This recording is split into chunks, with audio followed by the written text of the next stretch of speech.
Okay, welcome back to the wireless channel. And today we have the pleasure of having Zhongzhang Liao from Eurocom, who is going to give us a talk about his work on orthogonal Frank structured multiplexing over doubly selective channels. Zhongzhang, without any further ado, please take it away. Okay. Go ahead. Yes. Thank you. Thank you very much. Hello, everyone. I'm Zhongzhang Liao, and I come from Eurocom. I'm a PhD student now, and it's a great honor to be here to share my work with you. Today's talk is based on a paper published at SCC and some follow-up work that has not yet been published.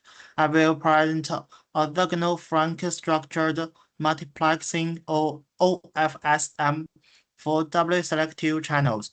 The main question is simple. Can we keep the useful Kazakh structure of Frank sequence and also add adjustable phases for different receivers? This presentation has three parts.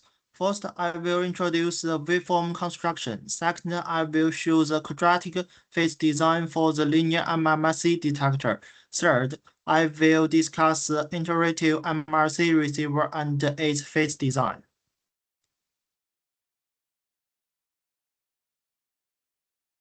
First is the motivation. In high mobility communication, the channel changes in both time and frequency domains, so the channel is doubly selective. To obtain time frequency diversity, we spread each data symbol in both time and frequency. Kazakh sequences are a good starting point. Kazakh means constant amplitude and zero cyclic autocorrelation. They have three useful properties. Their magnitude is constant in time. Their DFT magnitude is flat. Their cyclic shifts are orthogonal. These properties support uniform energy spreading and unitary multiplexing. However, Kazakh alone is not enough. Kazakh gives a useful basic structure, but we still need to adjust the symbol coupling for specific receiver. So we add M-free phases to the Frank structure. Here are the main contributions. First, OFSM keeps the Kazakh structure, unitarity, and an FFT implementation. Second, a quadratic phase balances the post-MMSE gains for the linear MMSE detector. The resulting BR is close to OTFS and AFDM in our tests. Third, a cubic phase reduces the strongest residual coupling for the Iterative MRC. It gives a clear BR gain over the tested benchmarks. In short, we use the same waveform structure and choose a different phase lot for each receiver. Now let us see how OFSM is constructed. First, look at the upper left box. The generalized chirp-like GCL prototype has two parts. The first part, AON, is a fixed Z2 sequence. The second part, BOQ, contains the free periodic phases. The block length is n equals s times m squared, where s is a positive integer. Every symbol of BOQ has a unit magnitude. Changing these phases does not destroy the Kazakh property. Next, look at the lower left box. OFSM use two Frank structure forms. Their sequence lengths are m squared and 2 times m squared. When m is powered O2, these two forms together cover all power O2 block lengths. Such block lengths are widely used in communication systems. Both forms contain M-free phases, denoted by theta Q. These phases appeared as diagonal weights on a Fourier matrix. For the length m squared form, setting all phases to 0 can recover the conventional Frank sequence. Then look at the upper right box. It shows two unitary realizations. Constant amplitude gives a frequency shift realization. Zero cyclic autocorrelation gives a a cyclic shift realization. Here we choose a cyclic shift realization. Finally, the lower right diagram shows the transmitter. A cyclant matrix can be diagonalized by the Fourier matrix. Therefore, the transmitter has complexity of order n log n. We first take the DFT or the prototype to obtain the diagonal weights. Then, one transmitted block needs an FFT pointwise multiplication and an inverse FFT. We can select the phase offline. Now let us introduce the signal model and the linear MMSE detector. First, look at the upper left box. The received signal is the channel output of the OFSM block plus noise. We combine the channel matrix and the OFSM matrix. This gives the equivalent channel H sub EQ. The simulations used a WSS USTDL channel with a Jack's Doppler spectrum. Next, look at the lower left box. It shows a standard linear MMSE detector. After detection, the matrix T describes the output. Its diagonal entry T sub I is the useful gain for the S detected symbol. It also determines the output SNR of this symbol. Now look at the right box. It shows how the phase affects the detector. The average diagonal gain, T bar, is fixed and does not depend on the phase because P is unitary. The phase only changes how the individual gains are distributed around this mean. We use itdag to measure this variation. A small value means more uniform post-MMSE gains. Why is this useful? A few symbols with very low SINR can cause a larger BER. More uniform gains reduce this low SNR penalty. They also move the BER close to the adjacent lower bound. So our design goal is to reduce the gain variation. The average post-MMSE gain does not change with the phase. The phase only changes how the gains are distributed across the transmitted symbols. Early AFDM analysis shows that a triple parameter can move the dominant post-MMSE coupling and equalize the poor SINR output SINRs. This motivates the quadratic phase of OFSM. It uses the same coupling relocation mechanism with a Frank-structured prototype. Here we use the quadratic phase. Its parameter controls how the dominant coupling partner is repositioned. Changing alpha 2 moves the main coupling partner to different location. After favorable location, the post-MMSE loss is not concentrated on a few data streams, so the weakens the output SNRs become higher. Now please look at the two plots on the right. The left plot is for n equals to 256.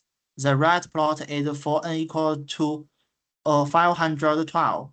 Both plots show BR versus E sub B over N0 and linear MMSE detection with QPSK and 16COM in the same panel. The selected quadratic OFSM improves on conventional Frank and OCDM. Its BR is generally close to OTFS and the selected AFDM benchmark. These three waveforms are also close to the linear MMSE BR lower bound.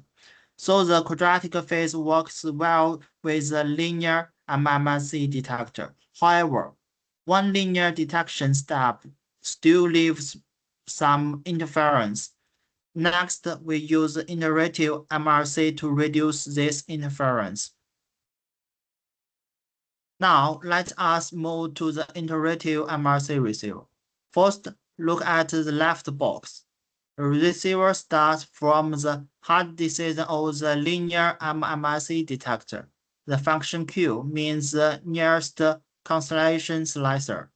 For each symbol, we first consider the estimated interference from all other symbols. In each iteration, we use the latest available decisions.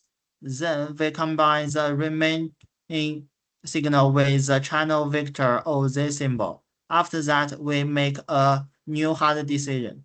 We repeat this process symbol by symbol. This iterative MRC is a low complexity improvement over linear MMSE. Under the iterative MRC receiver, a wrong decision causes incomplete cancellation. This leaves residual interference. The residual interference may affect the following symbol updates and cause error propagation. If several symbols are strongly coupled, their residual errors can reinforce one another and form a persistent error cluster. The physical goal of phase design is to disperse the strongest propagation paths so that the cluster decay across iterations. The ICC baseline used a heuristic, non-optimized, well-spread phase vector. Its entries are generated by approximately uniform over 0 to 2 pi, and this resulting phase pattern is then fixed for use. The structured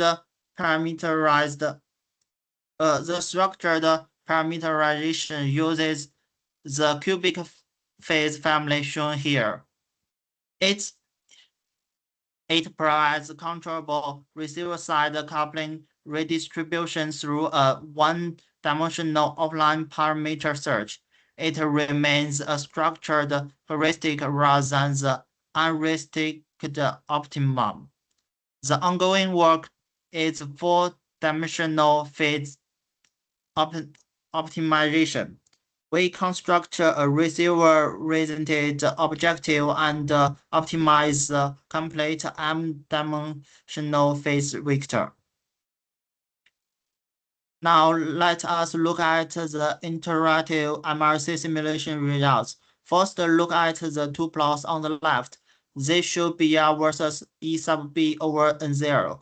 They include QPSK and 16 com for both block lengths. With iterative MRC, quadratic OFSM remains close to OTFS and AFDM. Cubic OFSM gives a clear gain over quadratic OFSM and the other tested benchmarks.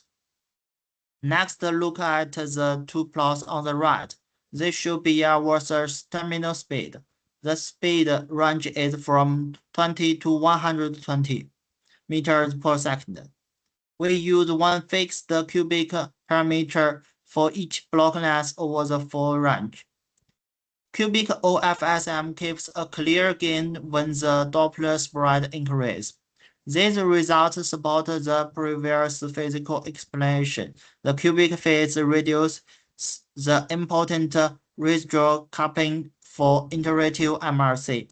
As a result, cubic OFSM gives a lower BR over the tested SNR and speed ranges. Finally, let me summarize the main results. First, OFSM introduces flexible phases while keeping the Kazakh structure, modulation, unitary, and FFT implementation. Second, the quadratic phase improves the balance of the linear MMSE gains. Its BR is close to OTFS and AFDM in our simulations. Third, the cubic phase better matches the iterative MRC receiver. It gives a clear BR gain over the tested benchmarks. Our ongoing work is dimensional receiver-oriented phase optimization beyond predefined polynomial phase families. That's all for my presentation. Thank you for your attention. Thank you very much, Juan. Looks very interesting. Maybe while the others think about questions, I have a couple of very housekeeping kind of questions. Can you go back to the last set of results you had? Which page? I think the previous slide, slide 7. 7. Yeah. So what are the speeds in the BR plots that you have on the left-hand side? What is the velocity? It's 100 meter per second. Okay. That's what I was worried about, because if you look at the right-hand side, we see that the gains start to be significant only when you have very large speeds. I mean, I'm talking specifically of the gains of OFSM compared to AFDM, right? And if we see from the right-hand side until a speed of more or less 40 meters per second, which I guess is the midpoint between 20 and 60 there, it's very negligible, the gain. And 40 meters per second, if my memory, my mind calculation is not wrong, is probably something in the order of 140 kilometers an hour. So yeah. Let me check Google. It's 144 kilometers an hour. So which is a very fast speed. 100 meters per second will be almost 3 times that. It's 300 to 400 kilometers an hour. So what kind of applications would have that kind of fast speed? That's my first question. My second question is, how would the beta rate comparisons you have on the left look like if you talked about 20 or 40 meters per second? And okay, answer these two, and then I have a third question. Okay, so, thank you for your question. And for the first question, in my idea, the 100 meters per second is 316 kilometers per hours, and generally it's correspond to the high railway train. Okay, so very high speed train. Actually, in China, the high railway train is about 300 kilometers per second. Okay. And yeah, so how would the beta rates on the left-hand side look if you did them for 20 or 40? When the E sub B over N0 is big, the difference of the gain is more clear to see. Oh, sure, but again, but at a low speed, maybe the gain is not so clear at a low speed, because if I have a low speed, the inference after MMSE is very small. So the Iterative MRC, the improvement is small. Yeah, I guess that. Now, my other question has to do with delay. So on all these plots here, what is the excess delay that you have? The largest delay spread that you have? It uses 3GPP TDLC channel with RMS at 415. It have 5 pass delay. It have 5 pass and 2 main pass and 3 pass with small gain. Yeah, but does anybody know by heart what is the delay spread in that channel model, guys? The reason for go ahead, Eddie. Yeah, the channel model with 3GPP TDLC with RMS at 400 is a common assumption for simulation. 400 what? 400 RMS. The TDRs. It's about let me check it. I mean, we need a number in time, right? I mean, in what, in millisecond, microsecond. Yeah, I see. But I need to calculate it. With me 1 second.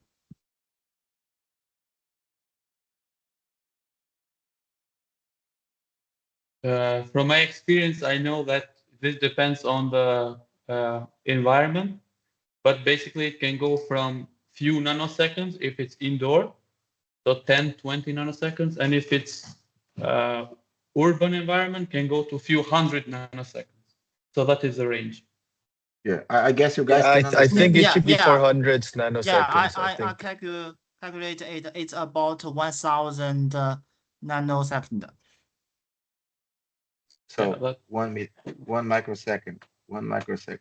The reason for my question, Yeah. you might want to take a look at this is again, if the application makes sense, right? I mean, you need now to, I would say, my suggestion is to double check if these parameters of the simulations match any specific use case. You mentioned the trains in China, but I don't know if the delay match as well. So you say that this velocity, this level of Doppler matches the application of the trains in China, but I mean, the delay has to match again. And what I was really thinking about is if this would be suitable for a satellite communication, where actually the velocities are very, very large, even higher than 100 meters per second.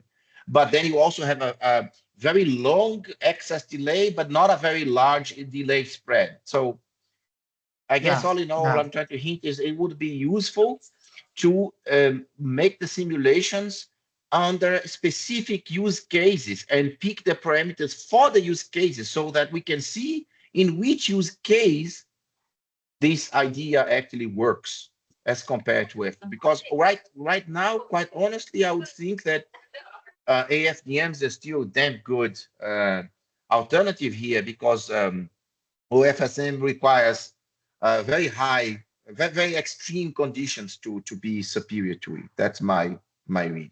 But I took too much of your time. Maybe again we can open the floor for the others to ask questions. Go ahead. I have a question. Yes. Okay, thank you for your advice. Yeah, it's important thing to think about. Yeah. Go ahead. Zhang, have you investigated PAPR characteristics of this waveform? Oh, HPAPR is the same as OFDM. I see. Okay, which is but does that mean that one can use the same type of approaches to reduce it also? Can you use the techniques that are used in OFDM to lower PAPR also here? Yeah, maybe we can use SLM to reduce the PAPR, but I have not yet to research it. Okay. I see. Thank you. Okay, thank you. Any other questions? So I have one already. I mean, both you and Bruno already asked most of the questions that I wanted to ask, but just maybe one thing to ask about the difference between the cubic and the quadratic phases. So if you go to the last page and also here, obviously then you show that the cubic one is better than the quadratic one, right? It has a better performance. And what is then the cost of moving from the quadratic to cubic phase? Because if not, you always use cubic, right? But if there's a cost, that was my question. Yeah. Yeah. For this work, the cubic phase is have the same cost of the quadratic phase, and the cubic phase can also work well under the MMSE detector. So we can only use the cubic phase. But for the quadratic phase, I show it here is to make the connection with the OFSM with the AFDM. They have very similar ambiguity function partner. I see. So the quadratic one is just a reference, and the cubic one is actually what is good for OFSM, right? Yeah. Okay. Got it. Thank you. Okay, anybody else? Maybe Okay. one more, then I can ask just. Go So ahead. here you compare, OFSM with cubic quadratic with AFDM, OTFS in both figures, right? And Yeah. so all of these use the iterative MRC, same detection, or only the OFSM uses the iterative MRC? In all figures, the compared waveform use the same detector. They only change the P, the I should. The waveform, the generator matrix, right? Yeah, the P. they only changes here H sub EQ equals H times P. Different Okay. waveforms have different P, and they use the same detector. Okay. Then my question is for the iterative MRC, is it agnostic to the P? Like I'm just wondering if it was somehow, maybe I missed it because it was on page 5, maybe.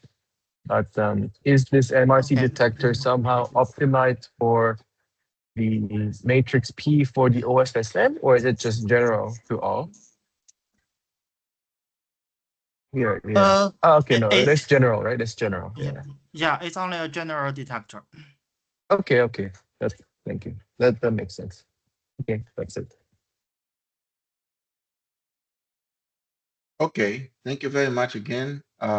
If there is no more questions, I will thank you, John, very much for the talk, and we'll continue our discussion afterwards.